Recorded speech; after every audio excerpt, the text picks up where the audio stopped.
Mic check, mic check. What's going on? Welcome back to another episode of Hip-Hop Snapshots. I'm your host, Ross Martinez. In this episode, we're opening a page in the book of hip-hop's history that is complex, but also very critical to its history. So grab a milk crate, take a seat. Today, we're talking about Afrika Bambaataa. Before we go any further, we have to be very clear and honest here. There are very serious and very painful allegations against Bam. These are not rumors. These are the voices of survivors, and they do matter. This episode isn't about looking away from history. It's about looking right at it. The legacy and the loss, the creation and the consequences. Hip-hop teaches us to speak the truth, even when it hurts, especially when it hurts. So with that truth acknowledged, it's time to talk about hip-hop history. Long before hip-hop had chart toppers, endorsement deals, or even the name carved in stone, there was a man from the Bronx who would soon be known to the world as Afrika Bambaataa. He wasn't a rapper. He wasn't chasing fame. He was a selector, a visionary, and a community builder. After seeing the horrors of street life and gang violence as the leader of the Black Spades gang in New York, Bam chose to flip the script. He turned his energy toward healing, toward unity, and toward music. He studied global sounds, rock, funk, electro, soul, and African rhythms, including Kraftwerk. He called himself the master of records. This man had towers and towers of wax, and it was amazing. People saw it. They knew he had every record. He founded the Universal Zulu Nation, a movement that gave identity and purpose to thousands of young people across the city. Instead of guns and colors, they carried breakbeats and philosophies, peace, unity, love, and having fun. And in 1982, he released the song, Planet Rock. It sent hip-hop into a blaze.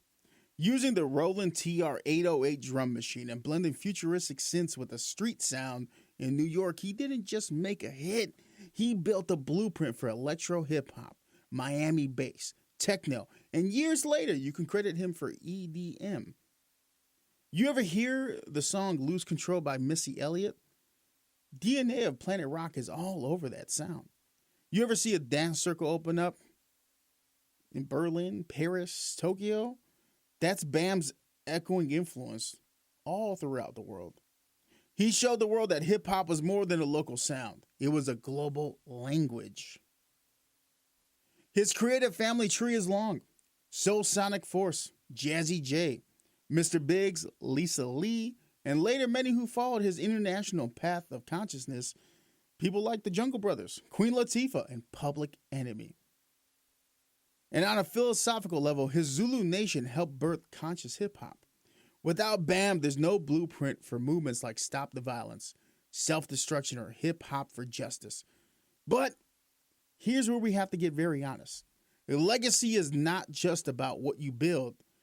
It's about what you protect.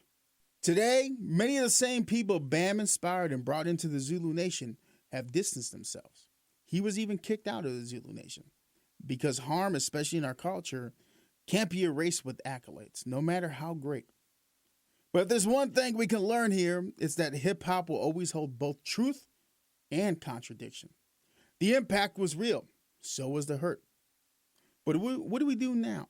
How do we continue this history? What do we do in this chapter? So here's your call to action. You're hip-hop. Use your voice. Use your vision. Be the artist who heals.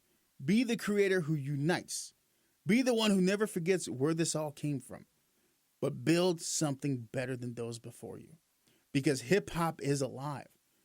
And it's alive because of the builders and the founders. But it will thrive because of the brave and the honest and those who protect our people. Until next time, I'm your host, Ross Martinez, and this has been another episode of Hip-Hop Snapshots. As always, stay grounded, stay inspired, and above all else, be hip-hop. I'm out. Peace.